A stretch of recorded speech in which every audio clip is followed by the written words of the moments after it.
Hello, Okay. Paul. Nice to see Hello. you. Long time no see. Nice to see you as well. Been a Robin very long Hanson. time, really. I guess decades ago we met, I think, at It may Yale, have been maybe. 2012, I think. That sounds about right. Okay. So you are one of the wisest people in all the lands, really. And I mean Oh, that. okay. Um, Well, we and should flesh that out. That's not by we itself sh- very interesting for our audience, but what People do are you have not in going to mind? maybe believe that. Um, I think, okay, so one thing we could say is that, a lot of the great ideas in crypto came from you actually, because a lot of them traveled through me on their way on their way there. And of course, Milton Friedman has this old joke. I don't know if he was the first to say it about there's idea manufacturers, and then there's like idea wholesalers and distributors, and like idea retailers, and then idea Okay. consumer way down the line. But okay, so obviously prediction markets and poly markets.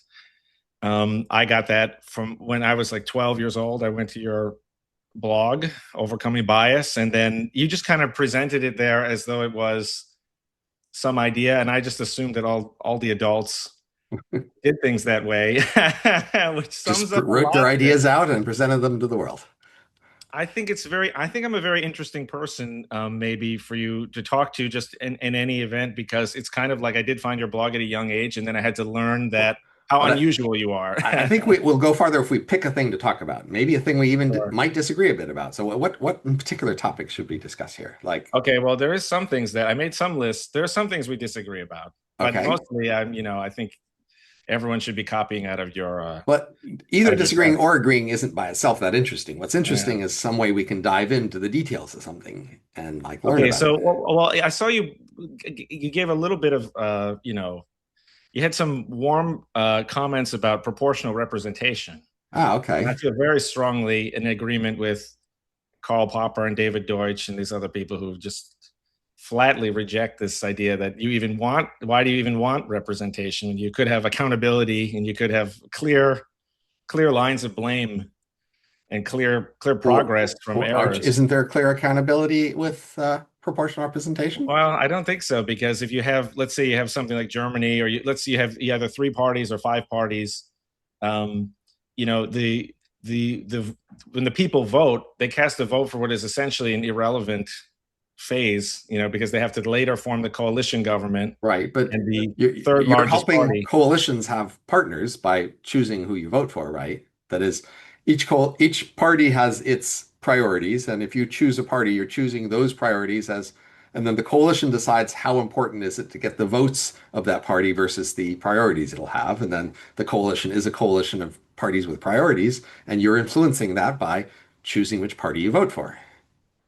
Well, I agree that the proportional representation is kind of like a straw poll, in that it does let you say, I care a lot about green energy or something. But Right? the real political world is more difficult than that, because you have to trade off, you have to bundle everything up, and you have to trade everything off. Like, of course, if people are asked, are you in favor of higher taxes? They say no. But if people are asked, are you in favor of more benefits or like in The Simpsons, where they wanted the Bear Patrol, and So, then they so didn't I want the did this taxes. blog post a long time. There's this guy, Tiago Santos, who wrote this book called Why Not Parliamentarianism? And I read it and I thought the data he had was convincing. And that's my major reason. It's not a, major focus of mine. I think it's an advantage, but it's a modest one. I mostly, as you probably know, just think our current governments are just pretty incompetent and even modest improvements aren't that big. And the major thing to know is that we are just in a world of incompetent governance. And that's just the fact of our world.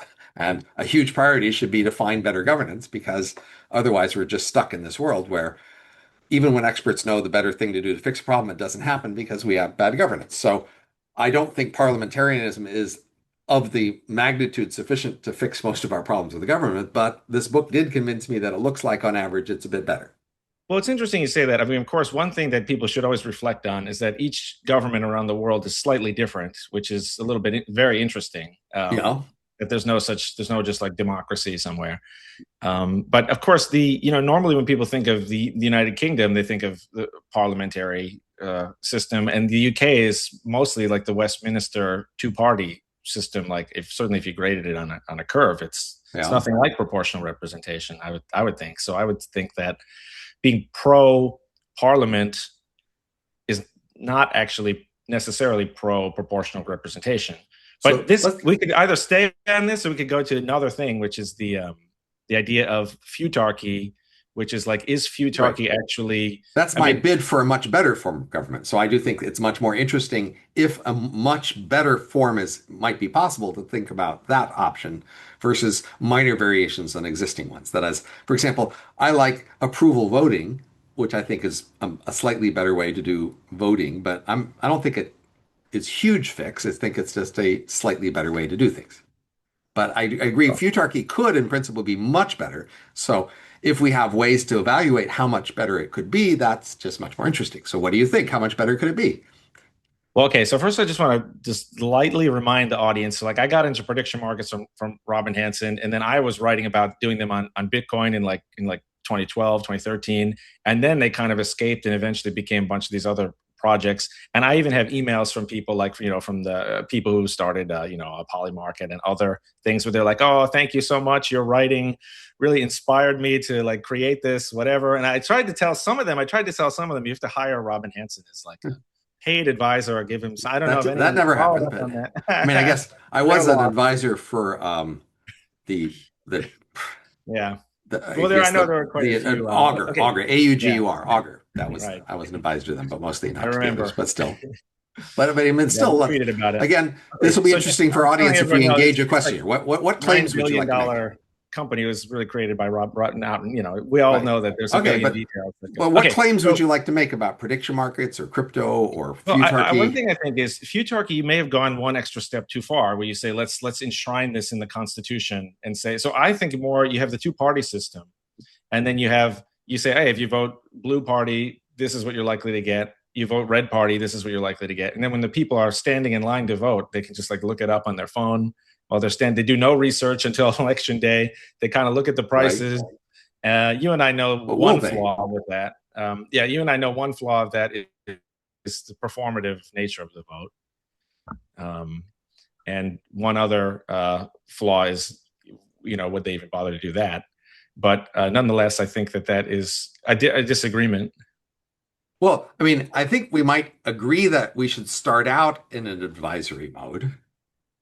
The question is just once it's proven itself pretty well in an advisory mode, should we promote it to a more central role? And we could both agree we're not ready to make that step because we haven't proven it in an advisory role. So I certainly am very much in favor of incrementally proving things before you adopt them. But Uh, you also have this post, the high road doubts, and you're like, oh, high road. I tried to take that. This is me repeating your thing. You say, oh, take the high road, explain everything in an academic, clear way with lots of integrity. And then it's kind of like, it seems like we're making the job really hard when instead, you just create these markets, and you could even create them on like the Scott Sumner type of like Federal Reserve. You could like create them somewhere, and then you could just kind of just, be making money, or at least be making so prestige. consider the following analog. A corporation, um, a guy at the top of the corporation, he declares, I'm going to raise more money. I've got the board of directors approval to raise more money. Now, there's two cases. One is he can just do this by himself. He doesn't need anybody else's approval. Or the other case is he needs the board, he needs the shareholders' vote approval. So in the case where he just announced, I'm going to raise more money, and he doesn't need the shareholder approval, on average, the stock price goes down 2%. But if he announces, I'm going to raise more money, but I need shareholder approval, the stock price goes up 2%. So that's a way in which it looks like investors believe that the shareholder approval is a good check to have on the power of the CEO. Uh, just directly letting the CEO make the decision isn't good enough. It's good to have an outside check. So I think that's a good general principle of governance. That is, whoever is in charge, we don't necessarily entirely trust them to make all decisions. So I think futarchy could sit in that role as a check on the CEO. But I think it might be good if the CEO needs the market approval rather than just advising the CEO.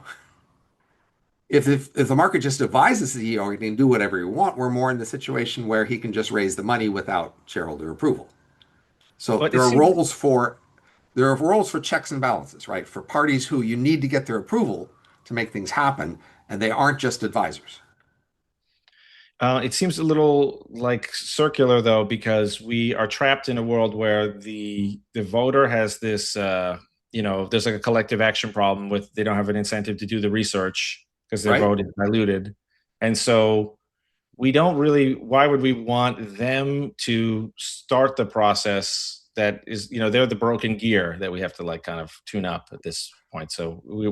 It seems like it'd be better uh, to just create them first. I almost feel like that's what I was saying, where it's like we're saying this is the futarchy subject to voter agreement. So I was almost seems like what I was arguing for. Like it seems like in futarchy you say specifically like, oh, this is like in the Constitution that we must adopt whatever policy maximize the welfare function. Or You think that's good or bad? I'm I confused. think that's not good because first of all, it's really hard to change the Constitution at all, like full stop. Right? But But that's the also, reason for doing one thing first and then the other. But now, if we had a nice track record of the market advice being really good, the then voters would we just could. do it anyway, though. They would just the No, party would that's not just do true. Again, we could have a nice track record of the shareholders giving good advice to the CEO. But again, if the CEO doesn't have to follow the advice, they might still make bad choices. That Well, yeah, I was very intrigued by, of course, Tyler Cowen's book about like people vote like to satisfy some kind of like emotional like like right? they're not only ignorant, they're also like they jump into the wrong answer wholeheartedly, which is that's kind of depressing that they it's a virtue signaling problem to some extent. So maybe they wouldn't necessarily. But I was thinking like, did we have the track record? Then you're kind of either persuading people or you're not. The two parties try to argmax the vote. Like they will try to assemble a platform that wins the vote. So if they're worried about, oh, this is going to be really embarrassing for us to go out. Like, so for example, Barack Obama to go out and say he's going to close Guantanamo Bay, but then the conditional prediction market says like 0% chance. Then having someone from the rival party shine a flashlight on that, I think that would probably be a lot, and you wouldn't have to change the Constitution for that, which I think we both So, know I would be. mean, clearly at the moment, voter only have a limited direct influence over the political process Yeah. and the government's process, right? So, uh, the idea that we shouldn't do anything that doesn't let the voters directly control everything is silly because we just aren't anywhere close to that, right? So the question is, which things should they directly control or not? And I might say, you're talking about the politicians, not the voters anyway, right? And so I'm saying, let the voters vote for politicians who then approve different national welfare metrics, but that the policies themselves are chosen directly by the markets. That would be my futarchy proposal. But again, I say let's do the advisory thing for a while first before we switch to putting it directly in control. But we do have in our world many institutions where customers approve processes that they don't directly oversee each instance of, where they Yes, approve a of course. process and then it continues. That's a lot of our world works that way. Yeah, of course, when you go in and you buy whatever, toothpaste or something, you kind of are approving this huge process that you only Right. see a very small amount of it. But that's why I like the two-party system because they have two brands. And everyone, even though people can't name their senator, everyone knows like a very high quantity of information about what the two brands of each party kind of represent, which So I I mean, think is I'd actually say I'd like the idea of for-profit governance actually, yeah. which we mostly use at small scales. We just suddenly switch when we get to larger scales. So that it's most small organizations that run things in the world are for-profit. And then a lot of even relatively large ones are for-profit. And then as soon as we get to things like cities or nations or states, all of a sudden none of them are for-profit. And I think they show that the data showing they work well as for-profits on the small scale is strong enough that I think, yeah, they probably also work pretty well as you moved up the scale. So I wouldn't again advocate a huge jump in scale all at once. I'd say let's just move up the scale and try have for-profit cities, for example, or town at least, Mhm. and see how that goes. And then as that seems to work well, do a for-profit state or county and work our way up. But honestly, I'm not so sure we need democracy per se. Mhm. I'm more interested in competence, and for-profit organizations have just really been quite competent in history. in the last century or so. And I think they deserve to be tried on larger scales. I would agree. I would actually say that even just anytime you're aiming for a number, this automatically makes everyone more like empirical. And so, Yeah, like, even if you have like a race or if you have like the video game speed running community, the goal is to complete the game like as quickly as possible. It seems like a much more mentally healthy organization than when you have politics and stuff right. creeping in. Even with respect to the for-profit government, I'm not sure if you're how familiar you are with maybe Ian Shapiro, who's at Yale, and he has a book, Responsible Parties, that is all guns blazing for the two-party system. But he raises an interesting point in one of his lectures at some point about how there's a similarity between a political party and actually a university, which is that if you were to liquidate it, you don't exactly know like who the owners are, like who exactly would you give Yeah, the school to, right. and as a result, there's this lack of And it might responsibility. be better if there was a for-profit It might owner be of better such if there was. things. I wrote a giant essay that I don't know if anyone read or whatever, but I wrote a giant essay called "Democracy's Missing Pieces," like 150 pages long. It's like its own book. But I And argue this that is actually, for-profit parties? the idea is that the party should have one owner at a time, and the owner should be fired if they lose the elect. They nominate someone, and if they lose the election, they get turned over and fired, so that at least there's one person to blame each cycle, and that person there's turnover each time, and they can't really collude because one person's getting axed each time. So I say basically there'd be like it's kind of like a weird like a monarchy of a part, but you don't. It's not like your son would get to take over. You lose, and the bylaws You of could the sell party it. replace the person. Yeah, they pick the next person. So there's it's Okay. more of an error correction kind So of a theme. I've been focused the last few years on this problem, what I call cultural drift. And Yeah. my favorite solutions do involve trying to make a number that summarizes how well we're doing with respect to the problem, and then having governments or leaders be held accountable to making number go up.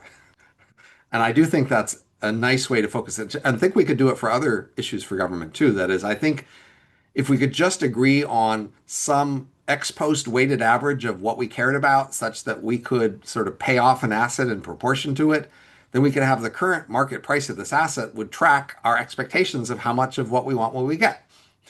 And then we could basically say, here's the current market price. If under your administration the price goes up, that's presumptively good for you, goes down, that's bad. Just like with a CEO with a share price of a for-profit company, you basically tell the CEO of a company with a stock price, make stock price go up. And then if the price doesn't seem to go up so much as we expected, we decide we don't want to keep you. And I think we should do that for larger other units where it's not about financial profit necessarily, but we could make a number that tracks what it is we do think we want. And then we can make an asset whose price pays in proportion to that number. And then we could manage larger units in terms of make number go up. I think make number go up is a great way to, oversee your managers. Well, again, because when you have numbers, it's like you're being very clear. That's one of my Yes. favorite quotes from you. It says that's the problem with being clear. Sometimes you're clearly wrong, and that's one of my favorite Yeah. quotes from you. I think do all roads just lead back to Henry George though, and the land value tax? Like it kind of seems like that guy was really onto something. It's sort of depressing in many ways. You follow some really complicated thing, and then you're like, oh, Well, we I could mean, just have but the land value tax. the And when the scale land of value government now is just way past what you could support with the land value tax. Now, maybe yeah. the hidden agenda is just to cut the scale of government way back, but we could just do the land value tax and we wouldn't be able to pay for most government services that way. We'd have to tax other things. And of course, the standard problem is distinguishing improvements of land from the land itself, because the land value tax is only supposed to Yes, be about the land itself and not the improvements. But in practice, that's those are obviously in hard. fact hard to distinguish. But I think it's not that, you could break out the, linear regression and just hope for the best. I Right. think that'd But still be better again, than what we so have once I then. have something like Futarchy, I can trust it to decide, do I want the land value tax? Yeah. It's the one ring to rule them all principle here. We Well, could sort of the just make a land, good meta institution, all these specifics, they'll take care of of course. themselves, right? But the land is kind of similar thing because if you reduce crime, if you plant some trees, if you clean up the pollution, it's presumably increasing the value of the land. So I Well, would just kind of so think like that's the way, say, a sort for-profit of silver city, bullet. the for-profit city owners will be trying to increase the value of all the land in the city. Yeah. And that's pretty good, but it's also a way you could, even without for-profit city, you could have a futarchy based on the total land value of the city, and you could run it that way and say, the futarchy would basically is trying to make number go up. So, yes, I think a good general principle is to try to make ex post measurable numbers that capture what we care about in many key areas and then make assets tied to that. And then the market price of that asset will just be tracking our expectations of how well we're doing at this thing. And that's a great way to be honest about things. Like we adopt a policy, number goes down. You got to admit, maybe policy wasn't so good. We appoint a leader, Yeah, number goes up. we'll Maybe get you the don't like material. him. If Trump's number goes up, I think a lot of Yeah. Trump haters would have to say, okay, I hate him, but like he made number go up. So, you got to give it to him. And then it's less about personalities and all this sort of, deep emotional fights and more about number go up. I agree completely. It's sort of like interesting to me though that even if someone owns like a huge you own a huge apartment building, it's kind of becomes a land value tax. Like they do the elevators instead of the Sure. highways. They do and then they charge you rent for the thing, but they don't charge you for the improvements. Like if you clean up Yeah. your own kitchen, it's like Right. they don't charge you for that. And I was like, yeah, it all makes sense somehow. Um, Okay, so we have like a bunch of random notes, but something that I just wanted to mention is that you had this one blog post that I thought about like every day for like, well, not maybe every day, maybe every Oh, week for like years. And it's the one where the child, you have like a friend. It's like the parable is like you're really young and you have a friend who's coming over your house, but you get the impression that they're more interested in your sister. And then it's like, what do you do? And the the options are like and one of the options is do nothing. And I eventually just decided, I guess good nothing is the solution to the riddle. But I want to just ask you personally, if you remember, this is like from 15 years ago or something, but it was like, do you confront the person? Do you confront them and say that you'll right. help them? Do you, Well, etc.? And it so was I kind of, guess I I don't thinking remember this about it very for well, but years. your description of it, the way I frame it now is there's reasons why we'd like people to like us. And what if they like us for the wrong reasons? Yeah. And the question is, you might ask, well, how picky do you think you get to be about why people Yeah. like you? Like, Does it really shouldn't you be matter? lucky that anybody likes you for any Yeah. reason? Come on. Like, there's So 8 it's billion people in the either, world. If somebody likes you, then be a little forgiving about why they yeah, like you. I mean, come on. don't Like, ask too many questions, right? you you Love could is just lucky. accept that you're a bundle of lots of features, and Yeah. maybe there's the feature you most treasure in yourself. But why do you think that should be the feature other people most treasure in you? And maybe Yeah. if you're going to be that picky, you should just expect not to find very many people you like because you're going to insist that they like you, not only just they like your overall bundle compared to other people, but they have to like you for the reasons that you like your bundle. And that's kind of like asking them to be you. So, there's this famous Mm. Seinfeld episode where he finds a girl and he likes her, but his friends say, she's you. You know what? You just picked a girlfriend. She looks like you. She talks like you. She's just you. And once he realized he's horrified because, yeah, he didn't want to fall in love with himself. He wanted to love somebody else, right? So might say, look, the more that you want other people to love you for just what you love in yourself, the more that you just want them to be you. And maybe it's okay to have relationships with people who aren't you.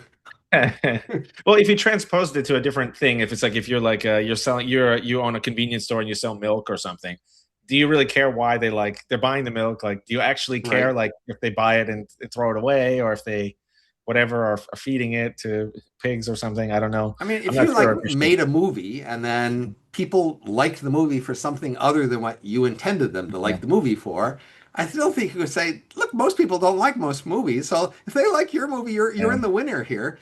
If it wasn't exactly for what you were thinking they'd like it for, well, thankfully you got lucky in something in what you made they liked.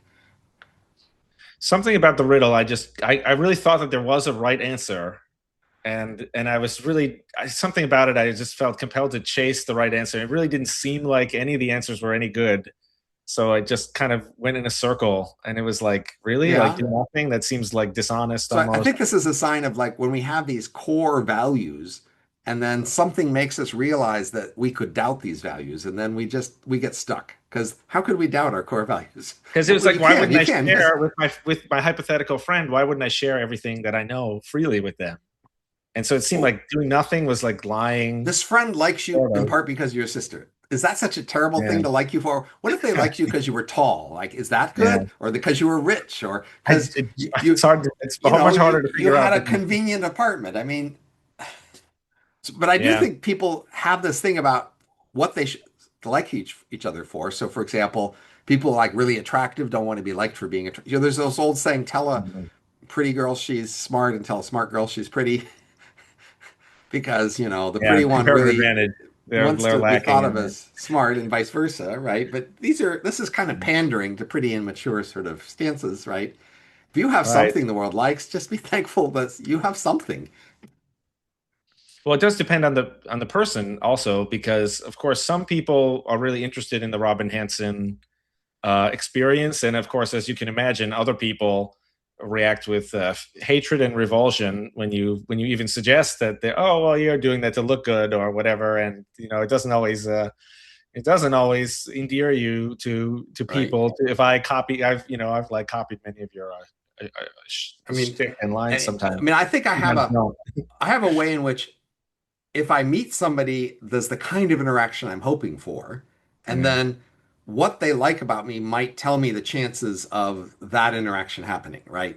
So what I might want is they're going to have an interesting conversation with me where we'll like figure something out together. And then for that, I'm what I might want them to like about me is that I'm interested in interesting topics or have good standards to how to argue things out. If they what they like for me is that I'm famous for something, that's not going to be very conducive to our having this good Mhm. discussion, right?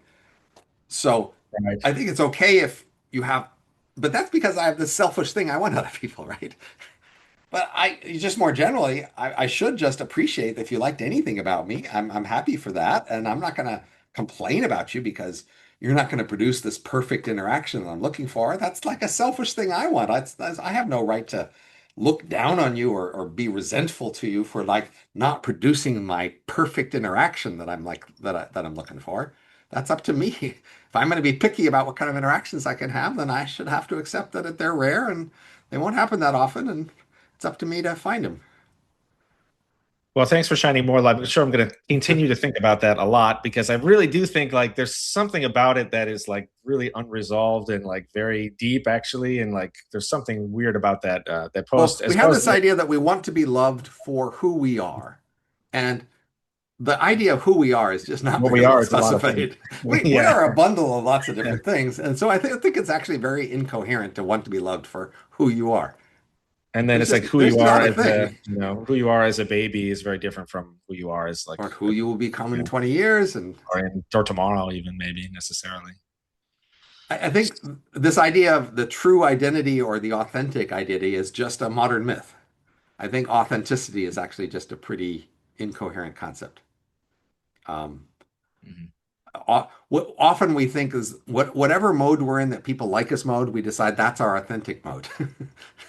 We just want to be Mm. liked, so we decide that which if there's different versions of us, the one that other people like must be the authentic us, because you know And what I we want did to say is remember if you didn't like this other version of me, that wasn't the real me, because we want to be liked.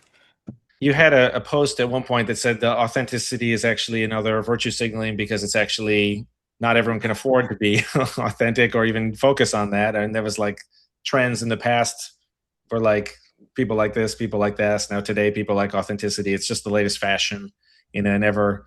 Well, that's part of the thing with you is just very, very, very interesting. You're one of the most interesting people I think in the whole world.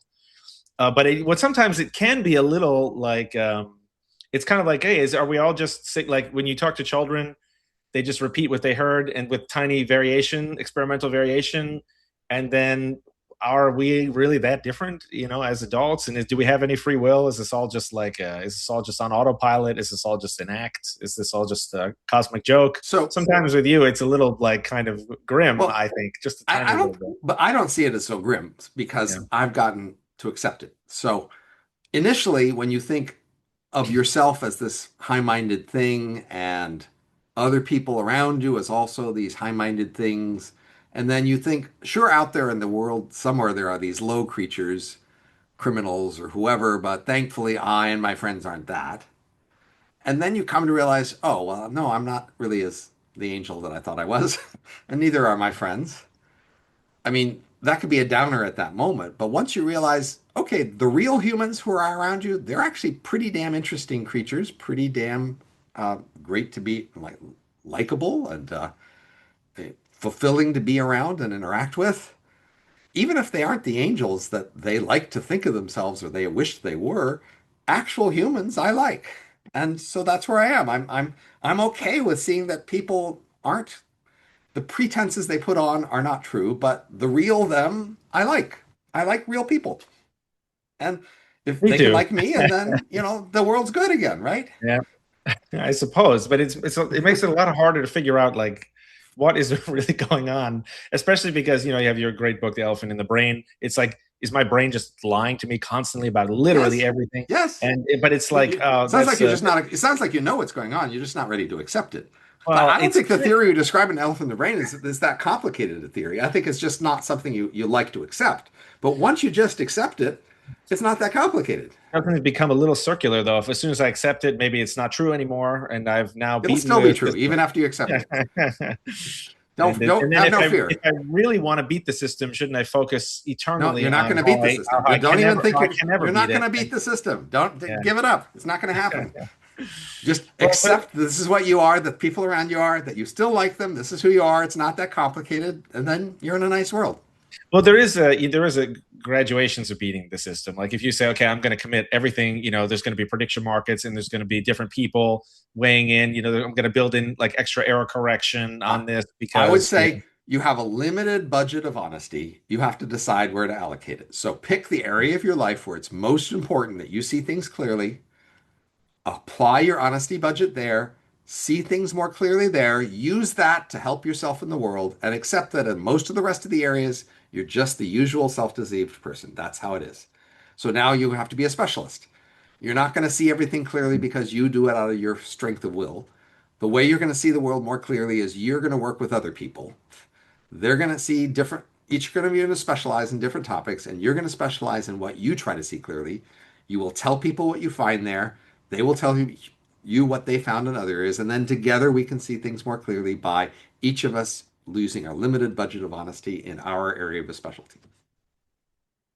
all right, I like that. So it's like we're building this giant, as a civilization, we're building like this huge tower or something, and Yeah, you get to build with your honesty. You get to build like one little floor, maybe, one or brick. more.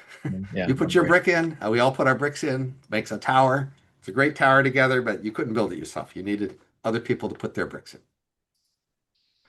Certainly. Just trying to Okay. be honest about everything yourself by force of will is just not going to work. You are just not up to the task.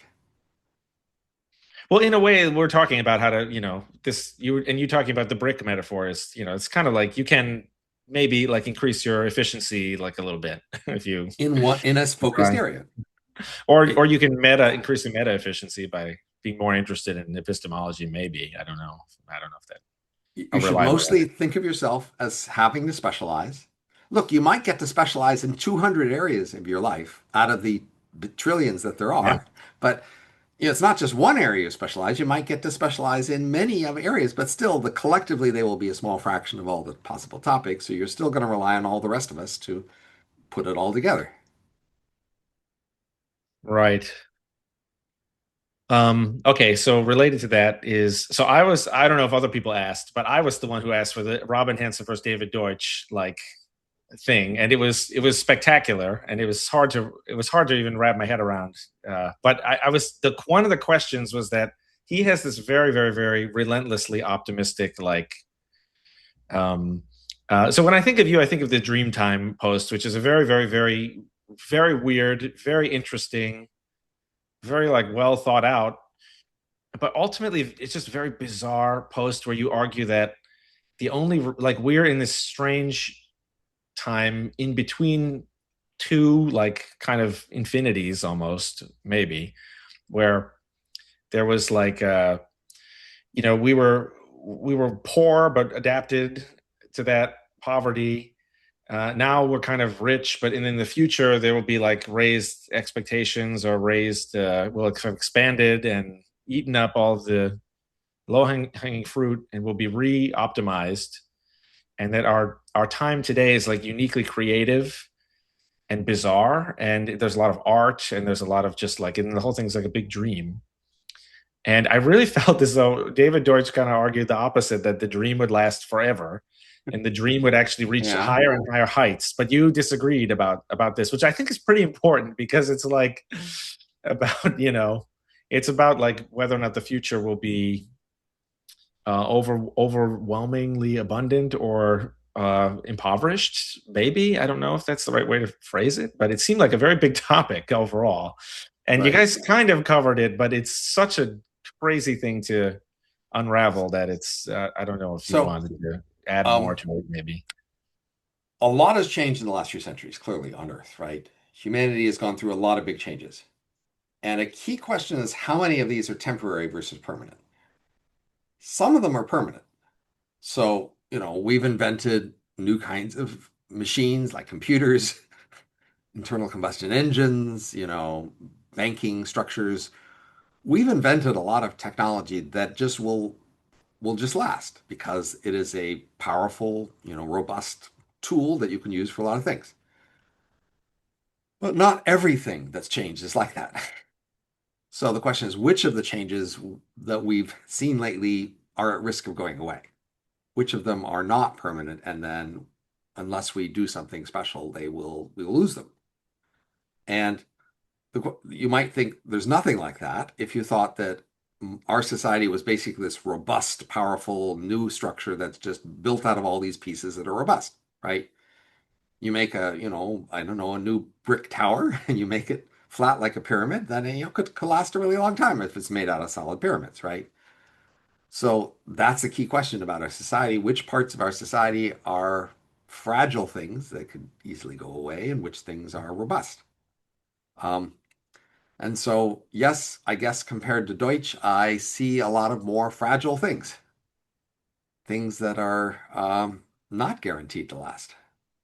Um, so for example, you might think war. War was bad. War was pretty common. We haven't had so much war lately. Did we finally figure out that war was bad?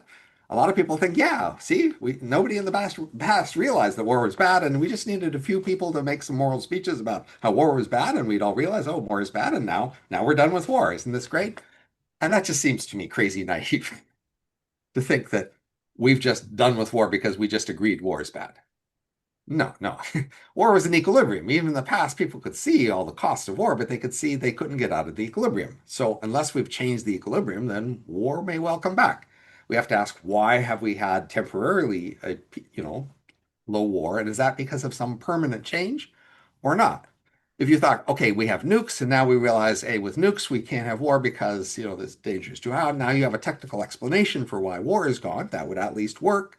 I don't think that works. I don't think nukes actually mean you can't have war, but they could temporarily delay war, but they don't mean you can't have war. But that's just one example. So as you may know, I've been focused on this concept of cultural drift the last few years. Mhm. And that concept says that there's just a lot of things we could plausibly temporarily have that aren't gonna last.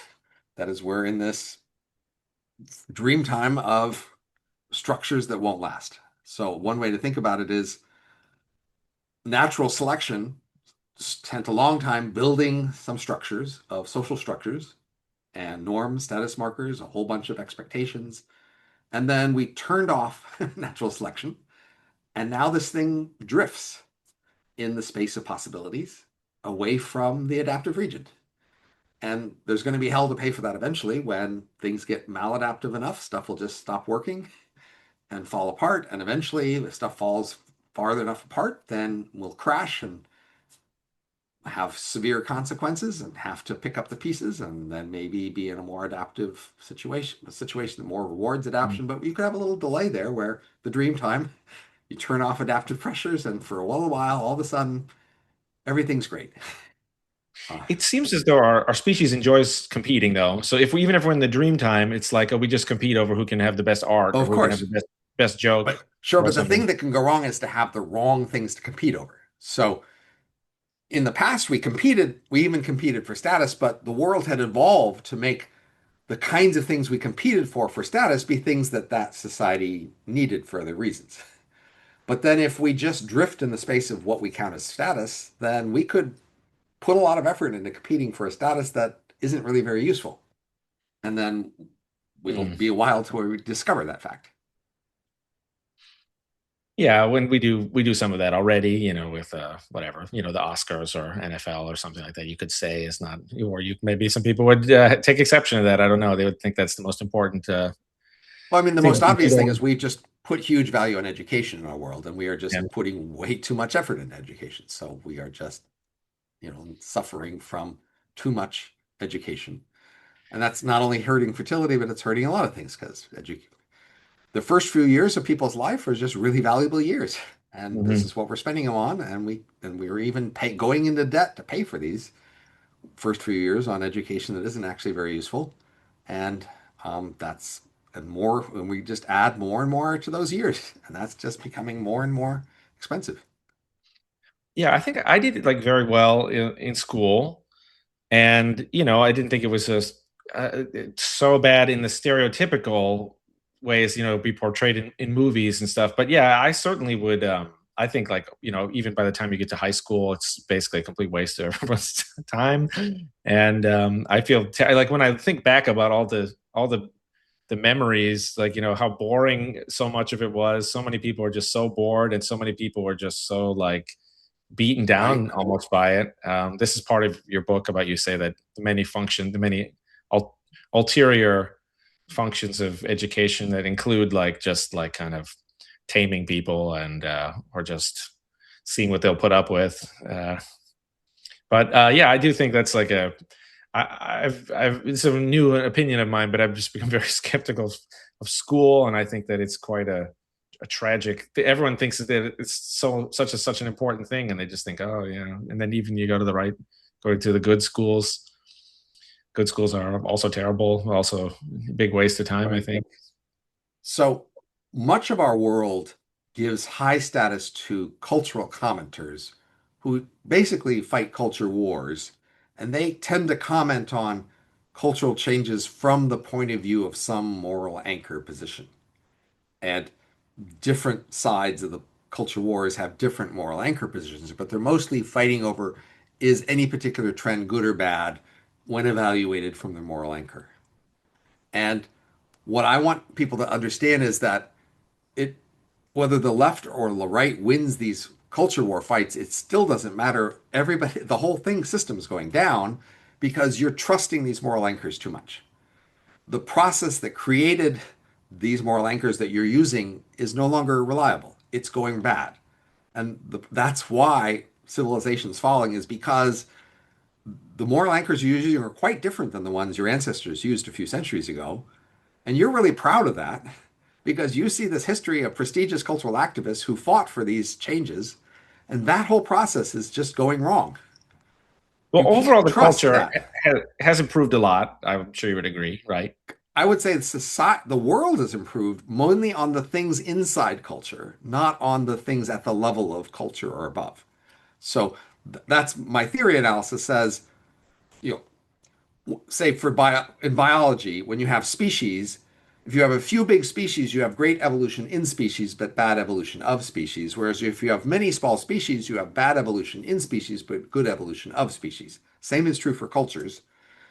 When we've merged the whole world into one big monoculture, we have great evolution in that culture, including business practice and tech and things like that. But we have bad evolution of the culture in terms of norms and status markers. And so that higher level, I'm not trusting the major changes over the last century or two at that higher level. That's where I think people are just too trusting, including maybe you. Uh, Yeah, I don't know, but you would think like, compared to 100 years ago, like maybe people would like they would like beat their children if they were disobedient or yes. And stuff I like that. think you shouldn't be so sure that's a good change. Yes.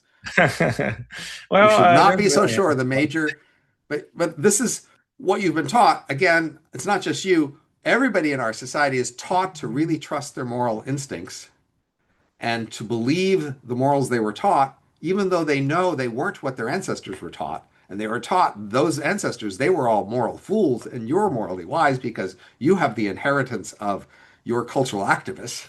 And cultural activists are the heroes we can all believe and trust, and I don't think we can trust them. No, they are not trustworthy. That's the problem. well, I would certainly agree that like compared to chemistry, like we learned more about chemistry over time. We're kind of better at chemistry now than we were 100 years ago. I think morality is somewhat similar, but we don't necessarily like because one of the things that happens is people grow up and they remember what things were like when they were younger, and they kind of do a little variation. They say, well, these things worked out. These things kind of didn't really work out that much.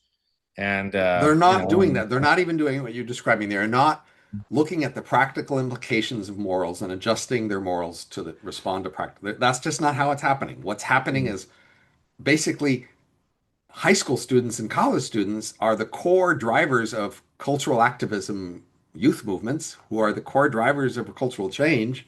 And they are not reviewing the history of what worked or not. They are just inventing new cultural movements that they find emotionally compelling and promising without really understanding the world much or having much data. That's the major driver of cultural change over the last century or so. interesting. So you see it as very important, these, like college students, because of course, obviously Yes, you interact with, this and is when is it right. happened. That is, basically before around 1900, most 14-year-olds were working alongside adults, so they did not have a separate youth culture. And then at that time, culture was not changing very fast.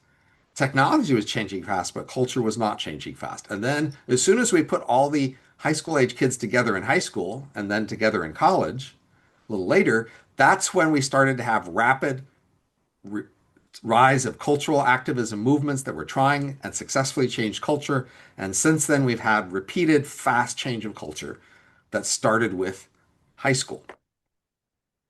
This is your big. I know this is your big topic, the cultural drift topic. Indeed. Yes, it's funny. It's another area of disagreement where I struggle to see why it's so important, because I see lots of competition and different. Nations do go to war. The political parties compete. If you think the political, they don't compete very well, and that's partly Right. what my giant essay is But about. But they do really want to. A lot of them want to read win. about travel logs from 3 centuries Yeah, ago when people traveled the world and how much cultural variety they saw that. enormous. You'll So for have sure. to Yeah. see cultural variety is way down. Okay. But I would that's agree. one of four key parameters here that's changed. Only the variety is only one that's gone down. Another is selection pressures. 3 centuries ago, these little peasant villages, that's what the world was full of, and each of them was really quite poor and at the edge of survival. So they Mhm. faced strong selection pressures. And now these cultures do not face very strong selection pressures.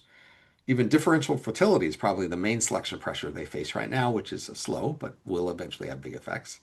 And Of course, don't you think, like, okay, there has been a recent, the youth were more to the left for a really long time, but I do think yes, in recent years there's like maybe young men in high school and college would be more on the right. I don't know if that is well, accurate, but there's been a I get gender it. split where men are more to the right than women.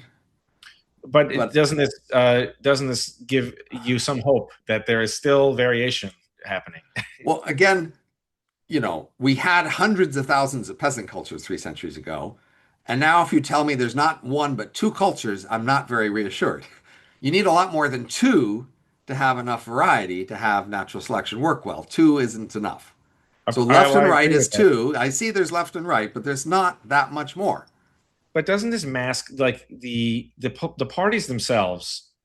There's only two options on election day in practice, but when they assemble the platform, they go through innumerable details. They fight over every single line of force on Right? in the phase diagram or whatever. They're trying to see, oh, how can we pick up points on this issue, on green energy, or on whatever, They're minority fighting rights. fiercely for public opinion, but public opinion itself isn't as varied as you'd want. That is, so as you may know, there's a standard thing in political competition where even though there's a high dimensional space of choices and policies, parties tend to align on one main dimension. And that's basically collapsing this high dimensional space into one main dimension. And the reason usually given is if you try to focus on any dimension orthogonal to the one main dimension, people suspect you of betrayal to the one main dimension. They say, you're not really committed to our side because you're focused on this other dimension, which is not the important dimension. You need to be on our side of the main dimension really loyally if you're going to be one of us. Well, I would more focus on the amount of variation, even within a party. Like, of course, the party of Lincoln was the Republican Party, the Democratic Party So was the you KKK you talked party, about and beating children before, okay? yeah. How much variety do you think is in our society in that? I'd say that's one of those norms that because it's a strong norm, you're not allowed to vary very much. There's very few people who could be able to say in public, I beat my children, I'm proud of it. Yes. because Well, I it's a think, shared norm. but And we haven't have we many learned? shared norms like that. I don't know if this is true, and I hate to speak. I know people who have raised children have a very low opinion of someone who doesn't have children's. But I thought it was like sort of worked out. There was this show, Super Nanny or whatever, that the children don't actually need to be beaten to be kept in line. They just need to know that there is the consequences coming, and it can be time out for 30 seconds, or it could be something tiny that's very lightly All of the humiliating. shared norms in your society, we have stories about why they're a good idea and why we've learned Yeah. they're best. But you have to realize how different past societies were, and they knew lots of things we know too. Like, for example, slavery. Many people, this is their anchor example of how we are moral and the past wasn't because we don't have slavery and they did. And they think they have some Trump ethical argument about why Yeah. slavery is just terrible. But if you ask them, what's your Trump argument that the past people wouldn't have understood or didn't know about? And there is no such thing. There's no argument you could give against slavery that past people wouldn't have understood that argument. And it would not have persuaded them. Yeah, And they and were smart. They were smart and good people in the past. But many people experiment with other similar topics. They're not maybe not that similar, but there are like people have alternative lifestyles. 50 Shades of Grey being a best-selling book, and things like that. People have weird, right, they have a bizarre appeal, a kind of a gothic appeal to it to some right. extent. So I mean, it's not zero versus enough variation of culture. That is, we can have a continuum of how much cultural variation there is. And again, if you look at typical world variation 3 centuries ago, you'll see it was huge. And now you can see over the last 3 centuries, variation going down. So first we merged peasants into nations. The rise of the nation state was a big successful effort to crush local variation in culture to create national cultures. But this does evolve the culture to like if you had to give them like some kind of score, like it has a higher score now, right? It's more competitive, maybe. Well, a thing that happened is when you had multiple cultures and you merged them into a common thing, you tried to merge them into the best in terms of previous success measures. So, in the process of decreasing the variety of cultures, you are picking the best, and that's doing better. But that doesn't once you've merged it all together, you don't get that effect again. So, I'm about out of time here. So, is there a Yeah. last thing you'd like to No, say before absolutely. we Last we thing I end would like here? to do is disrespect your time, and I just think everyone should pay more attention to you. You're one of the most interesting people Well, I'm honored, around. and thank you for your Um, praise. Thanks for your hour, and thanks very much. And we'll have lots of notes about where people can find you. I'll post them with the video. So I don't Okay. know if there's any last thing. I would love to have another you versus David Deutsch again because it Maybe we takes could do that. Sure. months to I'm months to available. Let's digest. see if he's available. Okay, I'll check with him, I guess.